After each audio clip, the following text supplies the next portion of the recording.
We're losing. Yes, the Diddy doc. The first episode, the thing that was interesting to me, and I'm going to watch more of it because it is interesting, is it reminds me of the Tyson series with Trevante Rose, and it also reminds me of the R. Kelly one, which I couldn't get through. I watched like the first episode, and then I was out of it. But they do an interesting job of building the origin story of the monster that they will walk through for the documentary, which I always think is a little bit interesting. And I think probably good. Like, I think that's probably useful to understand, like, here's what happened. Like, every villain was once like a baby, a child, and an innocent person, of course. And I think that's probably useful. Mm-hmm. Say again? Story and world building, yeah. That too, yeah. But I also think, like, what impact does it cause? Because we don't necessarily, like, when we do a document, like when we do true crime, we don't always go back into the origin story of the serial killer. We just make them a monster, and the story is about the victims. Whereas this is a story very much about Sean Combs, at least in the first episode. And it almost borderline, at least in that first episode, it felt kind of glamorizing to some extent. And that just might be the nature of the story, which is that this is just a powerful man who was going to make shit happen no matter what. And he was deeply ambitious. But, like, if you take out, like, you would only need to cut maybe 5 minutes out of what was shown in the first episode to turn it into an episode of, like, Kanye's thing. And it would just feel like this is a come up story, which to me was a little bit interesting. I'm not saying bad, but it was just like, most of this to me was in the first episode, like, kind of aggrandizing towards Diddy, which is interesting because it's supposed to be like a Curtis, like, send up piece. Well, yeah, that's why there's 4 parts. Because in terms of, like, just overall storytelling and the world building, like, yeah, like, Diddy is Diddy. Like, this motherfucker is a huge impact on the culture. Facts. And that first part was necessary because, like, that actually, if I'm not mistaken, that the first one was, you know, because trust me, my nigga, if you watch the rest of them, they about to tear this motherfucker down. Like, they did an extraordinary job. Okay. As the monster that I have to believe that he is. Okay, there we go. You know, talk me through it. Because I'm like, the first episode, I was like, maybe they're kind of setting him up to take him down, because I'm like, they talk about one rape in the first episode, and then everything else is kind of like just general callousness, and then just his kind of setup. And he's a bit of a scared person, but he's then grown this persona. But it's like, we know, you know, at this point, this motherfucker's been tried and found guilty of 2 things out of like 200 crimes or something. 100. Let me not exaggerate. 100 things. And so I'm like, yeah, they got a lot of meat for 4 episodes. Yeah, and it's really is. And that's one of the things that's done so well about the documentary is they do an extraordinary job of painting the picture and telling the story, as well as the footage that they've gotten. Because some of the stuff that happened in the 90s with Tupac and Biggie has literally just now been seen for the first time. And then and of course, like, a lot of this information has been, like, out very sporadically, but this is, I think, the first time it's been put all together so well to tell the story. And I ain't gonna hold you. They did a damn good job of convincing me that he probably had something to do with he was responsible, or the blood of Tupac and Biggie is on his hands. I would say that at the least they did a damn good job of convincing me of that much. So you only watch, like, one part of it, and of course, like, we have to set the character up. The motherfucker was monumental, right? And I think somebody here made a great point, which is that they had to give him credit for, here's how he got away with all of this shit, because he was so driven and so cutthroat, and so I'll do whatever what did he say? Whatever I want, I have to get. I can't be stopped. What's next? Like, that drive. Yeah. And on top of that, like, how his mom, and it's so fucked up too. Like, it's his mom kind of like, well, okay. So first it started with him idolizing his dad that wasn't there for the majority of his youth. Because his dad, like, he found out his dad might have died super young. His dad died when he was like, Diddy was like super young. So he never really knew him, but he knew of him. Like, he was like a gangster, like a street guy, like, you know, and he got killed. It was like a hustler. And his mom raised him to be a certain type of way. His mom was known for throwing parties. Like, even back in the day, like, she had, like, people of some notoriety, like, at the house, like, they was throwing lit ass kickbacks and shit. So just this overall theme of these parties that wasn't even overtly expressed, but there was an underlying theme of how all these parties and shit kind of added up, and like the Diddy party, like, and even the fact, even how he really got famous, like famous, like when his name got put on the map as Puffy, was through a murder. party that he over promoted. It was that celebrity basketball game at that gym that he over promoted. CCNY.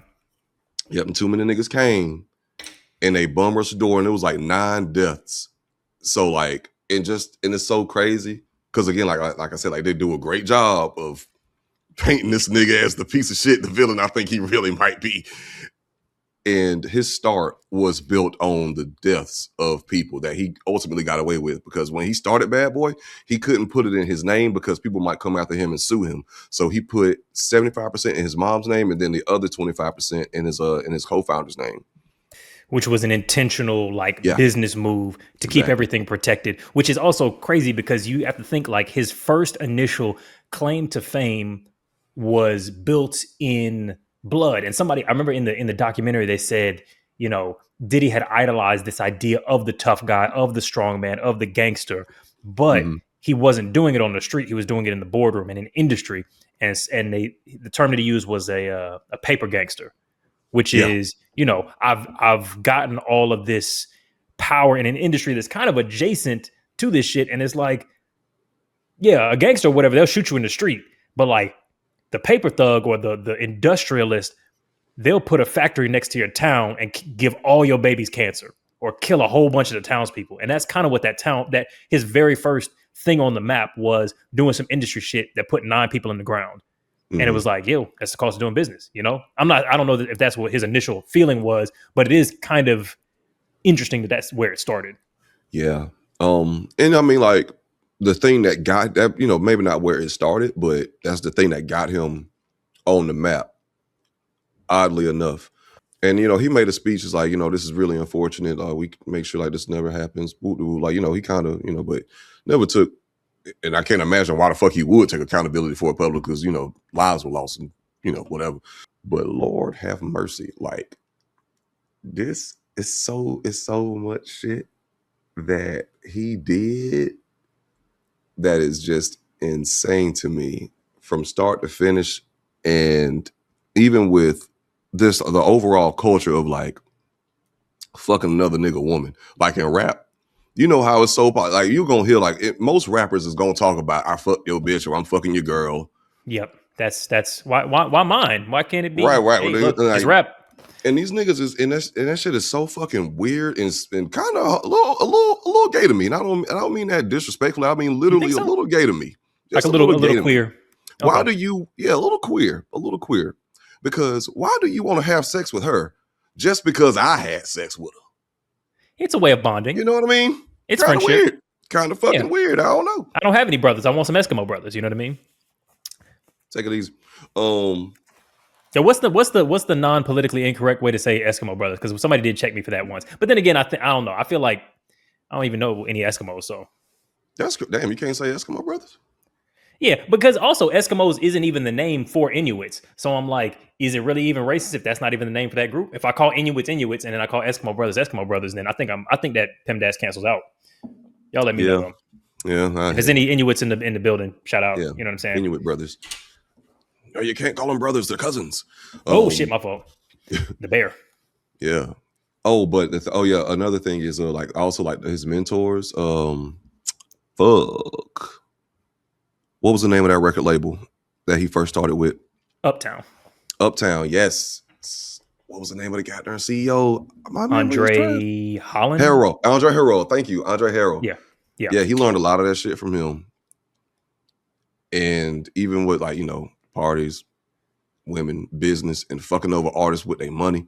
Yeah. And that was another thing that was so surprising too, was like a lot of those artists on Bad Boy, hell, even like Mesa, like recent, like a couple of years ago, like he was suing Diddy for a lot of people sued Diddy for like, you know, their for their masters and like, you know, just money that they never got.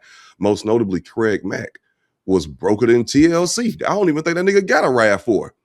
Here comes the brand new flavor in your ear. You remember that song? Yeah, like baby, yeah. huge song, broke. Like, and this is a It's very predatory common. practice. Exactly. But it's so crazy, like, because this is a predatory common practice in the music industry, or at least was. Artists are starting to get paid a little bit more now, but the only check that you will get is your advance, like your first advance check, which is a large lump sum, which technically you have to pay back. Anything after that, nigga, they taking all your shit.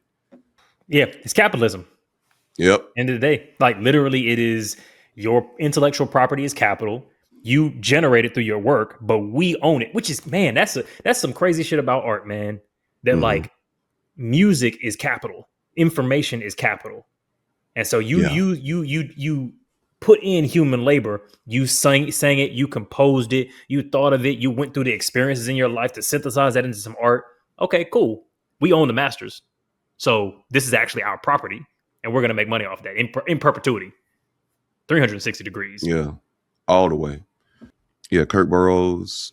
Yeah, what happened with him? Burrowes. Because he was the brother with the glasses and the And no he was he was one. the guy with the locks and the black shirt. Yes, exactly. Yeah, Yeah. the one with the locks. Yeah, that he was the co-founder of Bad Boy, the one that had the Yes, he was the one who 25%. got the 25K. Yeah, sorry, the Yeah. 25%. Yes. Yeah. Okay, so what happened with him? He got insanely fucked over or Oh, something worse. yes. Fuck, is he alive? Yeah, no, I mean he was in Okay, the okay. doc. He was Yeah, but I don't. they brought him back to life. You laughed. No, because I'm like, because you know.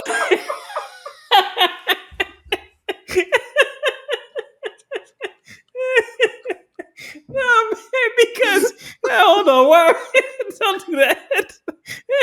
That's a serious question. Because you know how you know how documentaries be, bro. They hit you with them twists, and then a motherfucker that's getting interviewed, they're like, and the next day he was shot in the credits. Like that Oh happens all the shit. time in documentaries. Yeah, okay, that's fair. That's fair. And I have watched the whole thing. You've only seen the first episode, so Okay. my fault. But yeah, I was like, the nigga He was, was in the end. What you mean? it was like they showed old footage of the nigga. Yeah. But I'm like, But okay, yeah, they no, recorded his I got interviews, and then they were like, yeah, right after that, Diddy blew up his car or whatever. Because, you know, there is all these accusations, including in the documentary, you. of Diddy being not just a rapist, but a murderer. So I'm Mhm. like, okay. Yeah, no, and a lot of his behavior, they didn't even get into a lot of shit that they could have, like the Cuddy shit, all sorts of shit they Right. could have The got J. into. Cole Like, it was, shit. Yeah. yeah. Oh man, that would have been great if they would have got into that a little bit. I would have just like to have seen Oh. like a J. Cole reenactment, but I feel like that would have been very comedic unnecessarily. right. But J. basically, what Cole happened on a with bicycle, like, running towards Diddy to defend Kendrick Lamar. But ultimately, what happened with Kirk was might have been this was post Biggie's death. Yeah, this was definitely after Biggie's death.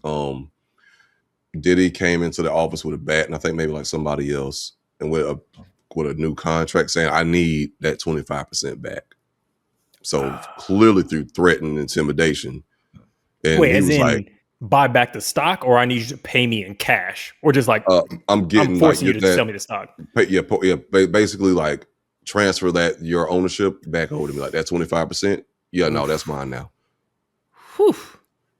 And it was like on some because you know hostile takeovers happen in all industry and business like that, but it's also real interesting because if you are actually not just a boardroom thug, but a thug, like you're like, no, we'll kill you. Like we'll kill you if you don't Yeah. if you don't like do this legal thing, and that does happen in like the real corporate world in a way that you don't maybe you think it's all lawyers and shit like that, but it's like, yeah, no, we'll just kill you, and it'll get transferred to your son, and your son will take this deal. So what you trying to do? Mhm. Hell yeah. And speaking of, and because I'm about to jump ahead of myself, but yeah, no, it was definitely because he had a bat, so there was threat involved, silent threat. It's like, if you don't do this, I'm gonna you know hurt what you. I'm capable of doing. Like, you know what I'm saying? Yeah. Like, and this is his child. This is a nigga he grew up with, Right. childhood friend. Like they grew up together in man. like the same duplex, like type shit. Yeah. So that was part of it, but you know, he has been in business with him for a long time. So, and he even admitted to himself, like, at one point, could I have been part of, like, you know, the Diddy cult and like aiding and abetting some of his things, even if I might not have known? Like, yeah, probably.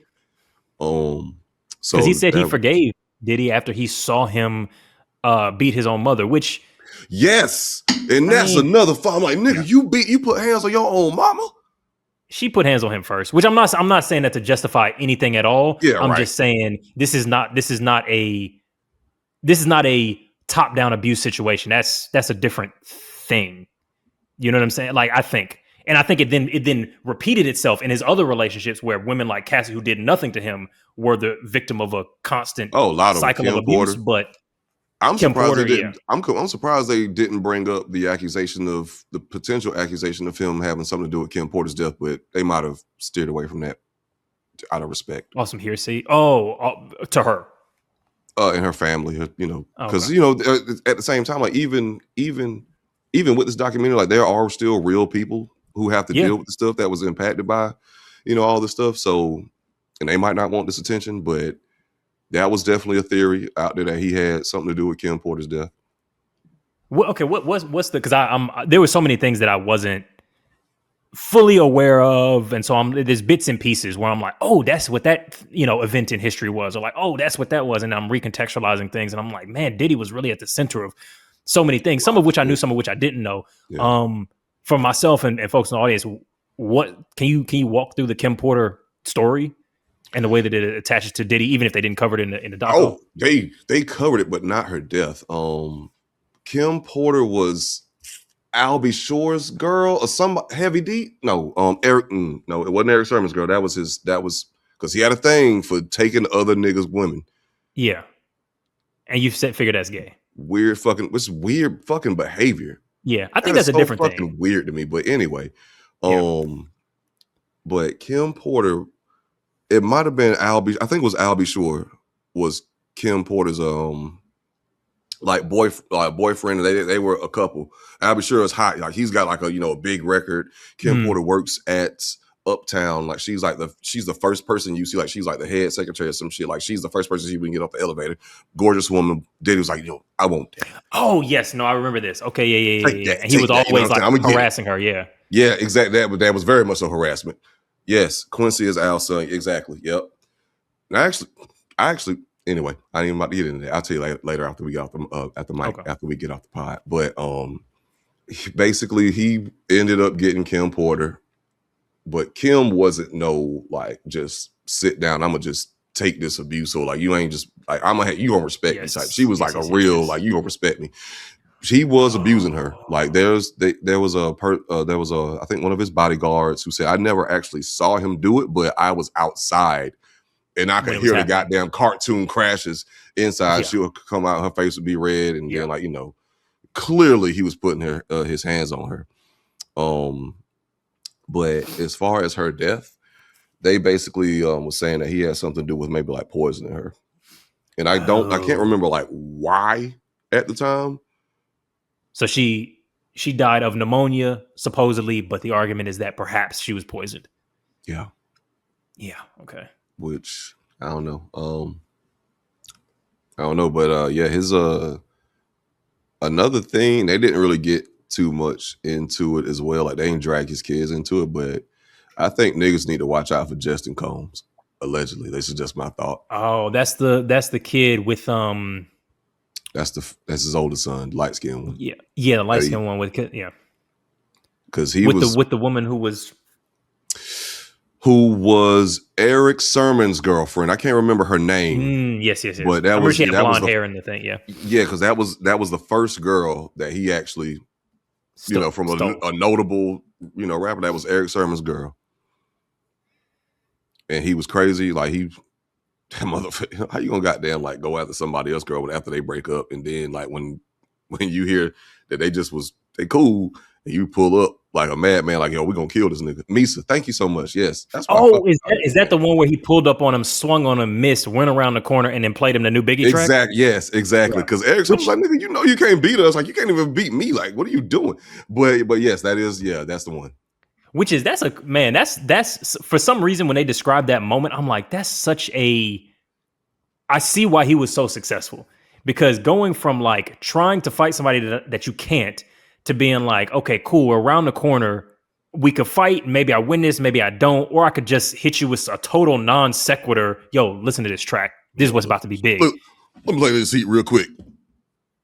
And you like, wait, I thought we was fighting. Yeah, look, we are, but this is what's in the streets. And it's like, okay, cool. I guess we're having a business meeting now. I thought we was gonna All right. fight, but whatever. Next It's thing like you this bobbing guy's your head like, yeah. the fuck, I Okay, was ready to shit. beat this nigga up, but shit, what the fuck? He's playing with my mind. I don't know what to believe. I Like don't know type what to shit. do It's about like, it. yeah. Yeah. Yeah, Yeah, that's some spooky shit. Yeah. super spooky. Like, I mean, that's so. Yeah, it's It's such really, a weird mind game. That would fuck you up. If somebody was like, yo, are you talking to my girl? Swing on you, and then y'all go to fight, and he's like, yo, have you checked your stock portfolio recently? Oh, no. Wait, hold on. Are you fighting me or are you paying me? Am I getting a promotion or are we about to fight? What's happening right now? Like, no, nigga, don't worry. Just let me press play.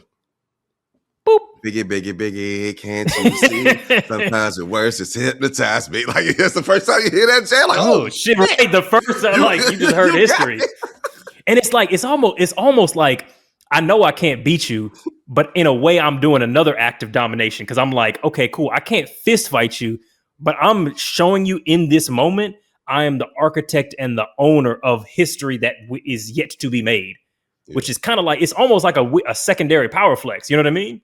Yeah, that nigga is crazy, bro. Like, I don't think you like if you would not regret like watching the rest of it. Oh no, I'm gonna Yeah, but because there's so much in it. I'm trying to figure out like the next domain expansion. Yeah, that's crazy. Diddy Bop domain expansion. Domain expansion, Diddy Bop. I'll just say like this shit started at a very, very early age. Cause like just even like the whole thing and obsession with having these parties, the violence, the cover-ups. Oh, and then the whole thing is what a lot of people mentioned. Yeah. What a lot of people mentioned was he never really felt necessarily like remorseful over something. Like it was just, how can I get out of this? Even in that fucking night when he was recording himself, them last couple of days leading up to his arrest, it wasn't like, oh my God, like how did I get into this? It was just, how can I get out of this? Like, what way past this shit can I maneuver? And this nigga thought he was recording himself doing a comeback story, like the ultimate comeback story. Like, this is going to make millions because he's that's honestly with so crazy. much shit. Yeah, like being so like infatuated with your own story and your own tale that you end up recording half of the footage for your own takedown documentary, thinking that it's going to be part of your comeback documentary. Like when I was watching, I was like, wait, did Diddy volunteer to be in the Diddy documentary? Which I'm like, that's crazy. But then they're like, no, he recorded all this shit for his own shit, but then it got subpoenaed. And so they confiscated it all. And then we got hold of it, which I'm like, I don't know how the fuck that works with document. Like, I don't know how legally that works. Like, you know what I'm saying? Like, what's the laws around that shit? But whatever. Yeah. But that's kind of crazy. Like, he recorded his own document, like even parts for the documentary. It's insane. And 50 was like, I just can't believe he actually recorded this shit. Like, I can't believe it. Oh man. Like, why would you record yourself during this time? Oh man, hold on. Yeah, I mean, but to be fair, like, I don't even do you like how much do you think is going to stick? Because I think that what he already has is like he only has like less than 2 years left in prison anyway. And like the nature of and his funds and shit are not frozen. He's just serving time, but he still has all of his money and assets as far as I know. And Trump may very well pardon him. And like I could see that happening. And so I'm like, after that, what's his place in the culture? And I'm like, yeah, what do you think the lasting impact will be on him? Because we've seen, Tyson, Cosby, R. Kelly, Chris Brown. And I'm not saying that all of those are completely like interchangeable. They have different levels and different things that they cover. But yeah. Fuck. I mean, like he's never his it's got a huge legacy. And that legacy is, again, if you watch this documentary, is marred deeply. Fucked. Yeah, his legacy is marred deeply. Oh my God. I'm so sorry. I gotta just make a quick tangent. Like, please. Growing up and like witnessing this like through the TV, And then seeing this fucking documentary and seeing like all this shit that happened behind the scenes and how he moved and how he was always in the front and always in the video, like what Suge Knight said, this documentary made me side with Suge Knight. And I will never forgive Diddy for that. Whew, okay? That's great. Yeah. Like Suge Knight seemed like, in this documentary, a nice Suge guy. Knight actually seemed like a decent, sane nigga. Like, Jesus Christ. Oh my God. Now that's wild. That's wild. Yeah. That's like a serial killer that kills serial killers. You like, bro, come on, man, that's too much. Like when he said, if you don't want somebody that's all up in the videos, dancing and shit, like death row.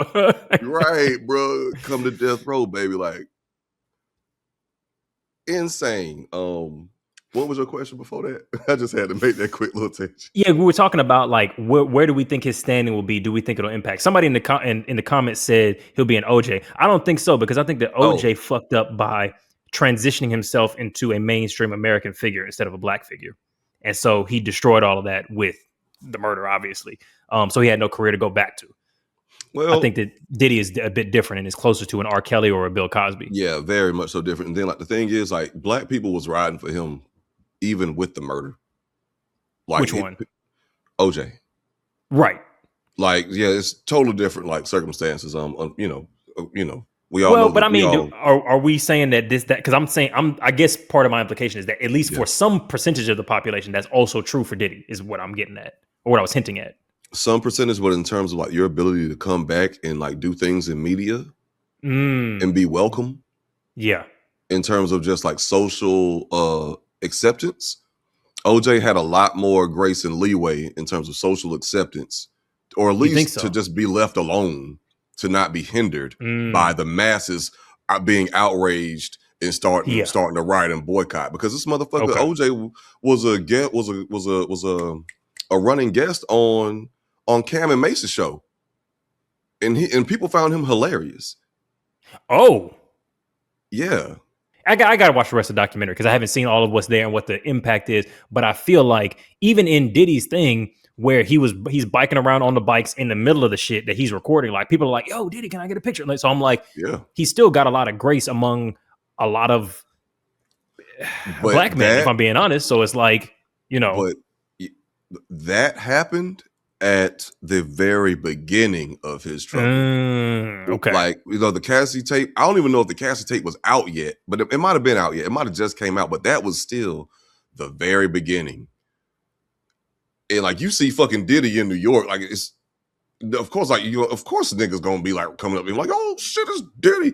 He's still a free man, like, and that's another thing too, like, because that's why he went to the people, like, back to his people, like the black people. And there's a lot of niggas that say he didn't even like being around like black people like that, like just normal black people. He ain't feel comfortable, and he felt he needed to feel comfortable and safe in like someone who would have his back. So yeah, I'm not surprised by that. But yeah, to compare what Diddy's gonna go through post jail versus what OJ did, not the same thing at all.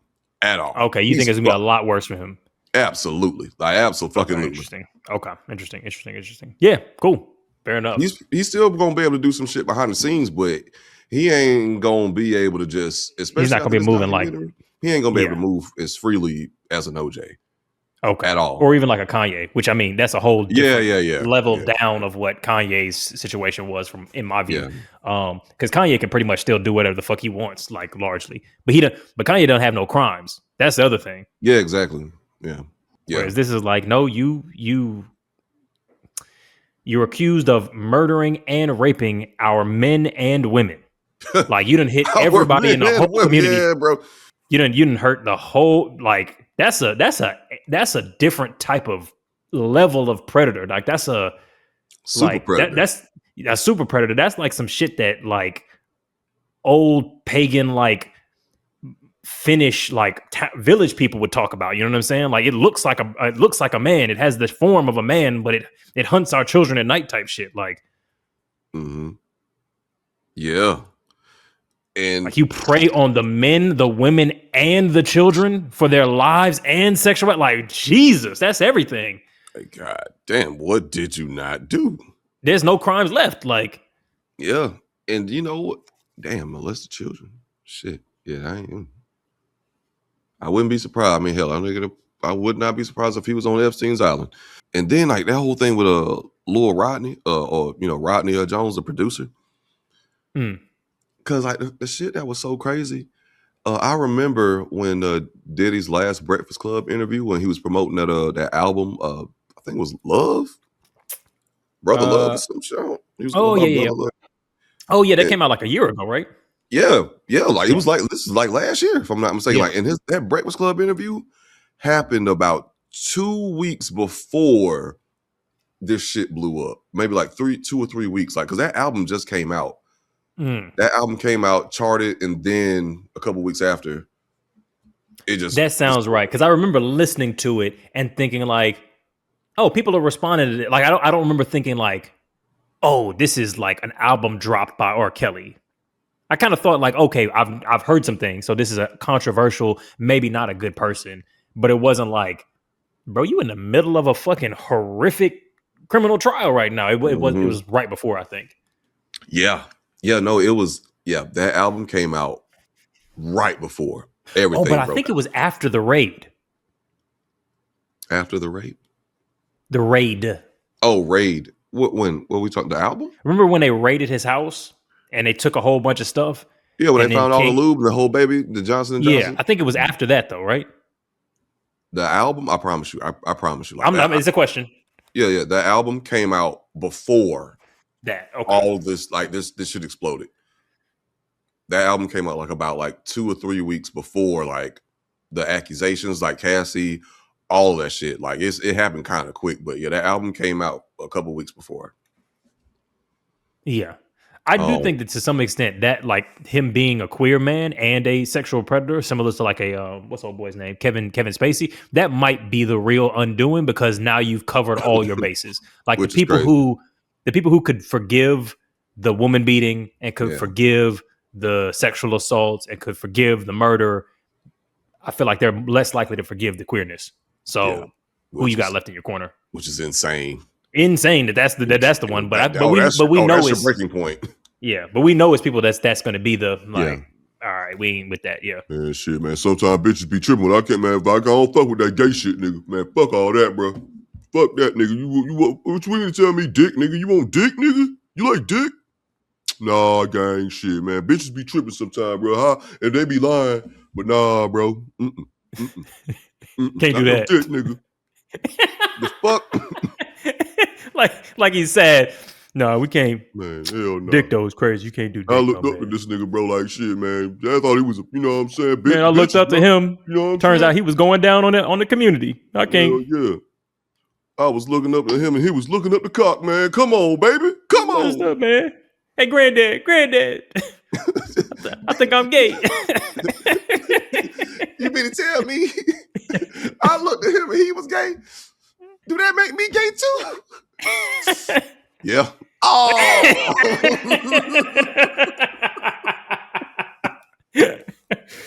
Oh man. Oh yeah, Lil Rodney, because I didn't realize, because there was a guy that came forward, but I didn't realize who he was until like like a good bit into like maybe the third episode. I was like, oh shit, this is the male accuser. And he was the producer of that album, of Diddy's last album. Oh shit! So did the assault happen before? Like he was assaulted, then made to produce the album? No, or it happened after the production. It happened during the production. Like, and then the shit still came out. Oh, so Jesus mind you, like when it comes to like recording an album, this shit can take like a year and a half, or it takes a while.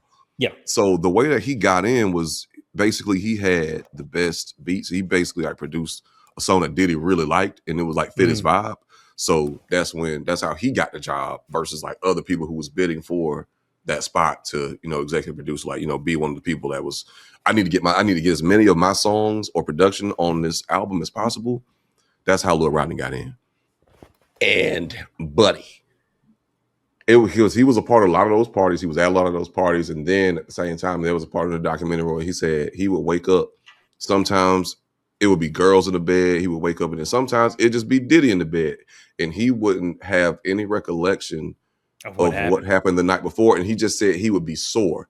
He ain't say where, but you kind of get, you know what I mean? That's what I'm And they saying. was like, that's when I realized like I had been drugged a lot. Shout out to you, Sydney Frankenstein. Sydney Frankenstein. What's new with Diddy? You ain't been listening? No. He's saying this is unsurprising. Okay. All right. Sorry. Yep. No, you good. Because I read it that way too at first, and I was like, niggas got to put LOL and give us some context clues sometimes. This is why I think Akash's wife game wasn't joking. Oh man, yeah, truly some horrific shit. Anything else from that one? Oh, actually, do we want to watch this little Mark Lamont Hill bit? Let me see. Yeah. Let's see what he got. Let's see what good brother Dark Mark. Ooh, I want to talk about Mark Lamont Hill. Maybe not now because we don't have enough context, but there's an interesting conversation about Brian McKnight and what a piece of shit he is.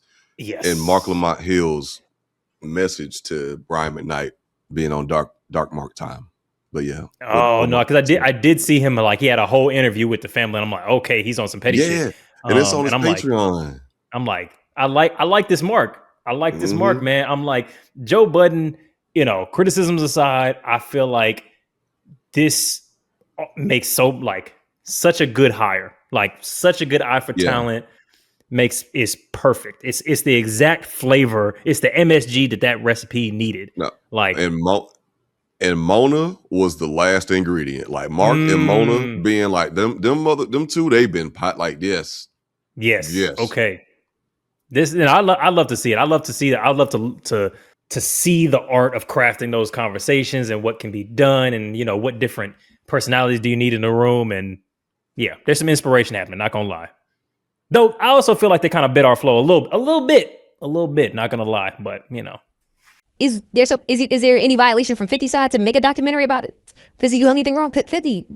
It was a good doc. I will say the Diddy one. Yeah, I mean, I don't even understand like fully the context of the question because it feels like Mark Lamont Hill's sort of like Philly nigga side and his like hyper progressive academic professor side were like at odds. Because like that it doesn't. I don't even understand the question. It's like, wait, is this some snitch shit to make a documentary about a serial rapist and killer? Like, I don't know. Like, you could maybe ask the question of, is 50 doing it for a reason that's other than this? And we've been saying this for the last 5 years. We've been saying it. But yeah, Diddy don't give a fuck about the. I'm sorry, 50 doesn't give a fuck about the Diddy shit. He's just doing it all some enemy shit. We've always said that. So if he asked that, I'd be like, all right. But the question of, is it a violation to make a documentary about a series of heinous crimes that have happened and are deeply relevant in the culture because it's kind of a betrayal and kicking a black man who's a rapist, killer, pedophile?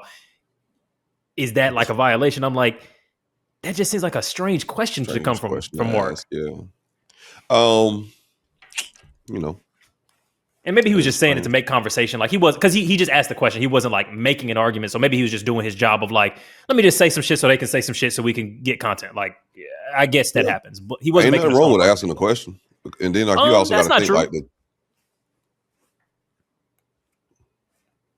there's a lot of questions you shouldn't ask. I mean, but I would encourage more questions than not. Because questions are ultimately, but I feel you like, but we ain't got to get hung up on. Yeah, that's semantic. But I don't think this question was worth asking. Is my but but my thing is, I guess like also just considering the room and the crowd that he's speaking to, not the worst question to ask. Considering the audience, right? So it's not a I'm asking this. Is what would you say? Because this is a thing that I know reporters do that I'm trying to learn to do, which is what would you say to people in our audience who might say blah blah blah blah blah.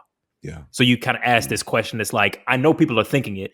I don't think it, but I don't want to skip you getting to address it. So yeah, that might be a little part of me like kind of understand that hood nigga shit. Not saying I agree with none of it, but I can Yeah. I got just some nigga shit. But again, like just the underall morality of that question is severely fucked up because, like you said, this person is a confirmed woman beater, trafficker. Like all sorts of shit. Potential murderer. Hitman hirer. Rapist. Goddamn. I'm a blood blowing polo drop nigga. Like all the shit, bro. Like, and it's like, oh well, is it a bad thing if you expose them? kick a man while he's down. He got 5 years. He got 4 years. Like whatever happened to the bro code? Isn't that a bit of a violation of the street code? Hey, that's a little crazy. That's a little crazy. And no, but I think the overall thing of it is like when you think about 50 Cent and his involvement, again, what's your intention? Like, because like it absolutely is some enemy Wise shit. method. Yeah. Yeah. It's definitely some enemy shit. Like, because 50 ain't as much beef and shit as 50 has got into. You've actually never heard anything negative about him in terms of like rape accusations, woman beating accusations that I can think of. I've never heard anything like that about 50. Because like he's never been accused of that I can think of. Yeah. He's never been accused of anything like that. Hopefully we don't, because again, I also just don't want there to be more victims. But of course, one thing I also like do find a little weird if left unchecked, or at least like I think there's something worth the question being asked when it comes to the observation of the audience, of the people watching this and cheering 50 Cent on and applauding him for being a hater. And like Kendrick and 50 Cent, and applauding them for like being haters. If that makes like any type of sense. No, say it again. It's like Kendrick Lamar and 50 Cent, like they get applauded. Like, oh my God, like I wish I could be this petty. I wish I could like have this much joy on my face while ruining somebody's life. And I'm not defending Diddy at all, but it's something kind of interesting about observing people watching other people that they like in a situation doing something to like maybe a person that deserved it, or doing something to a person that they did not like. It's kind of like it's medieval, an evolved version of being like watching gladiators battling in the Colosseum. Yeah. No, I think we talked about that with maybe FD on one of these episodes. So yeah, Schadenfreude, we like seeing that come down of somebody being fucked up, especially if we think that they deserved it. But it's also like, yeah, it's some medieval shit that we've always enjoyed, but we siphon it off by going like, you deserve it, so it's okay for us to feel this way. But we like seeing a motherfucker ripped to pieces by the lion. But I guess I kind of just don't feel like Diddy is the example for that. But then maybe, I don't know. Yeah. I think at this point, Diddy is not the example for that. No, absolutely not. That's why if he was being tortured and tarred and feathered, and I'm not saying that you were saying that, but I think that if he was being tortured, like tarred and feathered in Times Square, then I probably would be saying that. Because I think that even for the most heinous criminals, we still need to follow a procedure. I think that once we start degrading it for also low key on some Batman shit, I think once you start degrading it at the fringes, then you can kind of start to justify anything. That's largely my stance. But I don't think we're even anywhere close to anything in that shape. So yeah. But yeah, some of the other ones, I'm trying to think of examples, but some of the other ones feel like y'all want to watch somebody get ripped apart. It doesn't really matter quite who it is. So if you can justify it, if it's being done by somebody who you're a fan of, then you love to see it. So, and I kind of fall into that shit too. Like, hey, like I got a lot of hate in my heart too for some people, for certain situations. Hey, I could, I might want to see a nigga get goddamn tarred and feathered, based on what he might have done to somebody else. Yeah. Like, you know what I'm saying? That's most humans do. But I think that we have to fight that human nature to some extent, or at least not legislate around it. Because it's like, there's definitely crimes that can be done against me and my loved ones that if I was in charge, some horrific shit is about to happen to you. But we don't make laws around that. You know what I mean? Like, you don't let me. Right. There's a reason why we don't. Yeah. Because imagine if every plaintiff was the person who also did the sentencing. We'd be living in a wild ass world. You rob me, nigga, dunk that nigga's head in a fucking bath of piranhas. Fuck it, like we'd be living in an insane world. An eye for an eye, yeah, bro. Yeah, like, nigga, bro. Like literally, like niggas was going eye for an eye, hand for a hand. You stole some shit off with his hands, goddamn.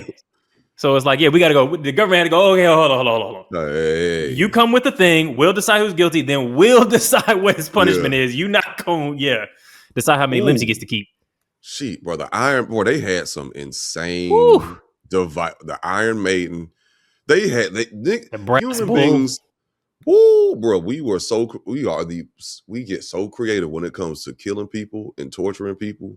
It was an art. Like they Yeah. didn't have canvases and paints and shit like that. They didn't have like these niggas really should have been working in video games, but video games weren't invented yet. So they were just like, look, you're an artist, you're a bit creative. Can you figure out how to keep a man alive for a full month while he's slowly eaten by maggots? Let me get to work. Let me go to the studio. Hey. Okay. Ooh, we going platinum with the executions this summer. Yeah, oh, you know what? You know what I found out just last week? Just sheer coincidence, right? So I had a bathtub full of milk. It spoiled. Imagine putting a person in that bathtub of milk with honey and infesting that same tub with all sorts of flesh-eating insects. Yeah, am I right? Oh, that's a good one. This guy's a fucking genius. We need to sign him. Get this guy a record deal. Bro. Yeah, no, you know what? Do you ever hear the story of the brass bull? This nigga really got Diddy. The king came to him. He was like, yo, you're one of the best artists I have in my roster. You know what I'm saying? I always come to you when I need a summer hit. Can you figure out a way to make an execution musical? He was like, all right, let me think. Let me get in the booth. All right, what if we sandcasted a bull, put a fire underneath it, cut flute holes in the nose, you put a human inside of it, turn it on, their screams go through the holes, and it sounds like the bull is going, He's like, yo, build it for me, bro. That's what's up. Bro. He's like, yo, this is great. Yo, bro, as an artist, can you hop inside real quick and kind of just show me what it sounds like to scream? He's like, yeah, I could do that. Motherfucker hopped in, closed the door behind his ass, turned the fire on, and he was like, ooh, this shit go off. Killed the motherfucker. Like, this is a real story? That's a real story. He died doing what he loved. Motherfucker died for the music. God. He really threw the artist in brass there. bull before. I've heard of the brass bull before. I had no idea like that was part of the lore. I didn't know that. The artist fucked it. You were taking a bit too far. Right? You walked me down like a literal a semantics path. Yeah, I created a whole new world. Artist, this fucking psychopath. That's mind control. You're right. I created a whole new world where in this world executions were musical tracks. Jeez, that's crazy. Well, yeah, that might be apocryphal, but I've heard it several times. So I think how you feeling, man? I think that's about a good note to end it on. I think that's a great note to end it on. All right, everybody. Thanks for joining us for the podcast. If you see Curtis Jackson looking for interviews of people about your life, you might be seeing a red flag. But at the same time, if you over promote for a show and don't care who it impacts, it's you that's waving the red flag. It's been Waving the Red Flag podcast. Thanks for everybody for joining us for this live stream. We'll chop this up and drop it as videos throughout the week. We got to cut that whole Joe Budden section because they definitely will come for us copyright wise. Yeah. We will see y'all next week, and we got some little announcements coming up for y'all in the next month or so. We're dropping something. We're dropping a little Valentine's thing that we're gonna start. Planning for now. Diddy dance? How you? You know what I'm saying? Okay, all right. No, all right. We're not gonna Diddy bop on him. Okay, all right. Take that. All right, never mind. No, give that back. Give that back. Give it back. I'll take it back. I'll take it back. All right. Could stop, should stop. Yeah. That's Stop, should stop. Might want to stop. Might need to stop.